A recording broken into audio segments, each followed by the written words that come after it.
Hello, welcome to lesson 513, day 1.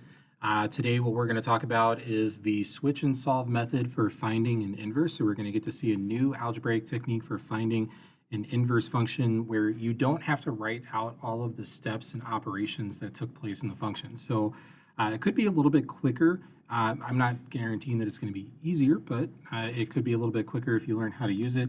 And you might prefer it over how we've been finding inverses before. All right, we're going to connect this new method to the inverse relationship in tables so that we can see where it comes from, and we're also going to connect it to the operations method that we've been using. All right, so to kind of build up this new method, let's consider this function that we have here, this f of x equals 2x minus 7. And the first thing I want to do, I want to build a table for this, and then I want to build the inverse table. All right, so to quickly build a table, I'm going to use my calculator, and I'm going to type in my function here. So you want to hit y equals, it'll take you to this screen. And we're going to type in 2x minus 7.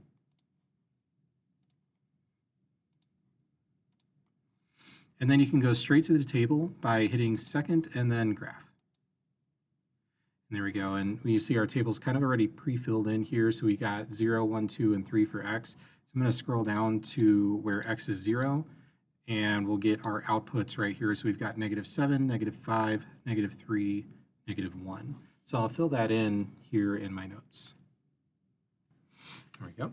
So there is my table. And remember, to build an inverse table from the previous section of notes, what we learned is that when we went from the original table of a function and then we took the inverse, the inputs and the outputs switch places. So for instance, this first point is going to turn into -7, 0, right? So each one of these are going to flip around. So we've got -5, 1, and this would be -3, 2, and this would be -1, 3.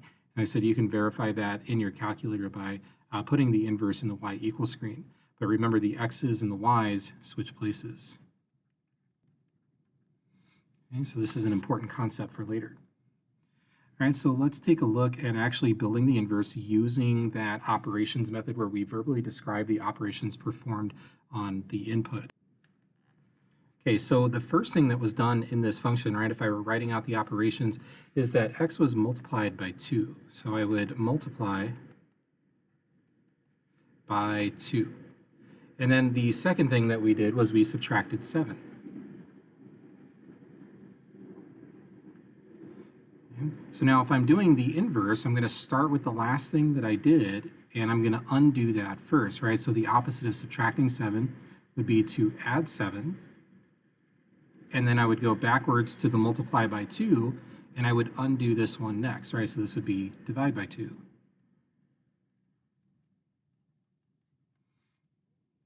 Okay. So then if I'm building my function, right, I start with my x.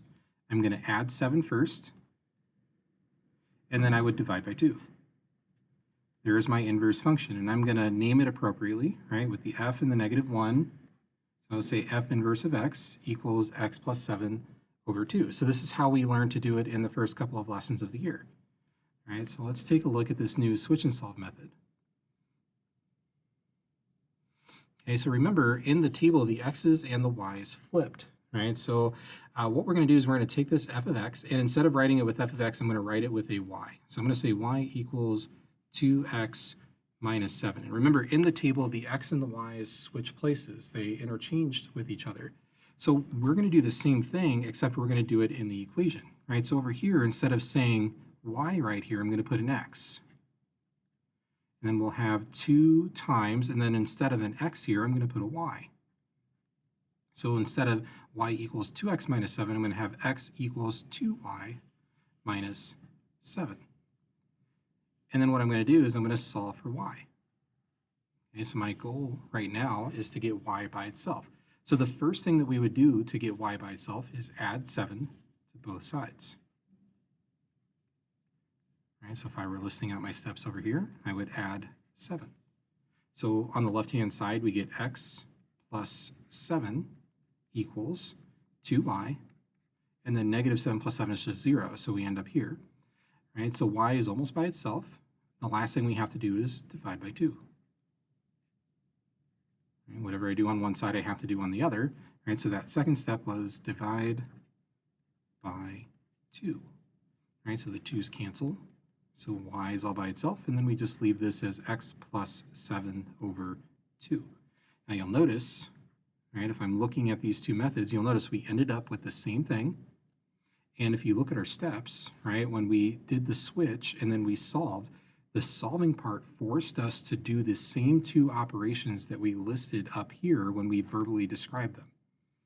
Okay, the reason that we can switch x and y is the same reason that we would switch x and y in the tables, right? We notice that pattern from the tables, so we use it in our equation as well, right? The inputs and the outputs switch places. All right, so let's test it out on a couple more, right? So we've got some other functions down here, and you'll notice that I wrote them with a y instead of the f of x notation. So if they give you a problem that has f of x here instead of y, just rewrite it with a y, so that way you can do your switch and then solve for y. So remember, switch and solve for y.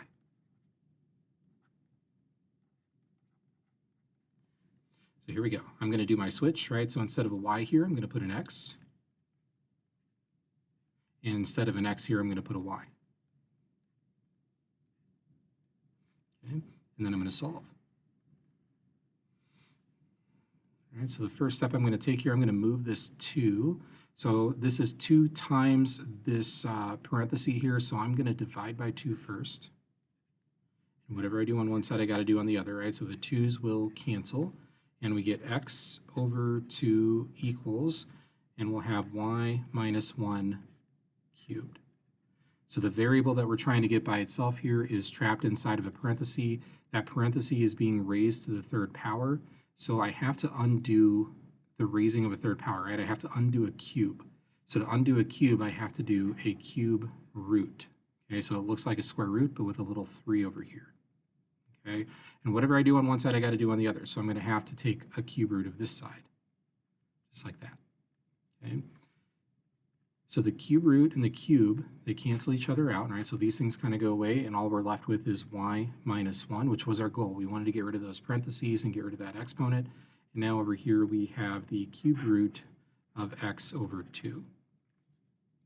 Okay. I know you've probably never seen anything like this before with the cube root, so rewind that and watch that a couple times if you need to, and ask questions about it in the Zoom chat if that confused you, okay? Now we're almost there. Y is almost by itself. We still have a minus 1 over here on the right-hand side, so the next step here is to add 1 to both sides. Okay? And you need to be careful here, so when we write this out, you're going to have the cube root of x over 2, and you're going to put the plus 1 right next to it, just like that, outside of the cube root. Do not try and put it inside of the cube root, because you're adding 1 after the cube root, not during. Okay? Now over here, the 1's cancel, and all that's left is y.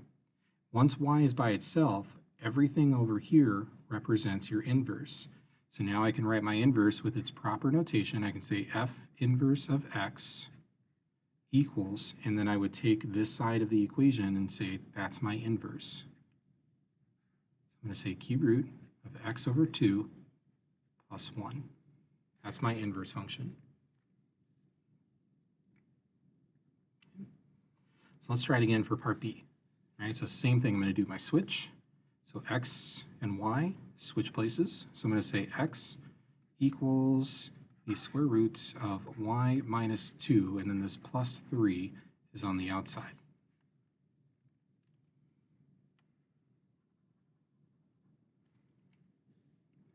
I'm going to draw my line, and I'm going to start solving. All right, so I'm going to move the 3 first. So I'll subtract 3 on both sides. So we get x minus 3 equals, and then we have the square root of y minus 2. So my y is currently trapped inside of a square root, so I have to do the opposite of square rooting, which is squaring. Right? So I have to take this entire side and square it, and whatever I do on one side, I have to do on the other side, so I have to take this entire side and square it. Okay? So over here, we'll just leave this as x minus 3 squared. And over here, the square root and the square cancel each other out. So we get y minus 2. Right, so now y is free of the square root. It's out in the open. So the last thing I got to do is just add 2 to both sides. Okay, so we get x minus 3 squared, and then that plus 2 will just go on the outside. And we'll say that equals y, right? Because the 2's over here cancel. And now y is all by itself. So I can write my function. So I'm going to say f inverse of x equals, we've got x minus 3 squared plus 2. I got to get that plus 2 there. So there's my inverse function. All right, guys, that's it for today's video. Good luck. Let me know if you have any questions in the Zoom chat.